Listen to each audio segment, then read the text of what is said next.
நான் நம்புகிறேன் உங்களையும் என்னையும் கர்த்தர் ஒரு செருபாபேலாய் கர்த்தர் தெரிந்து கொள்ளுகிறார். செருபாபேலுடைய கையில் இருக்கிற தூக்கு நூலை ஆசையாய் பார்க்கிற கர்த்தர் வாக்கு கொடுக்கிறார். இடிந்து போன அலங்கங்களை மறுபடியும் இந்த மாதம் உன் மூலமாய் நான் கட்டுவிப்பேன். அதற்கான காரியங்கள் கைகூடி வரும். அதற்கான மனிதர்களை கர்த்தர் எழுப்புவார். அதற்கு ராஜாக்களுடைய கண்களிலே கர்த்தர் தயவை கட்டளை இடுவார். நீ போ. நான் நம்புகிறேன் உங்களையும் என்னையும் கர்த்தர் ஒரு செருபாபேலாய் கர்த்தர் தெரிந்து கொள்ளுகிறார்.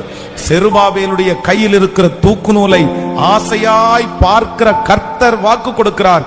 இடிந்து போன அலங்கங்களை மறுபடியும் இந்த மாதம் உன் மூலமாய் நான் கட்டுவிப்பேன். அதற்கான காரியங்கள் கைகூடி வரும். அதற்கான மனிதர்களை கர்த்தர் எழுப்புவார். அதற்கு ராஜாக்களுடைய கண்களிலே கர்த்தர் தயவை கட்டளை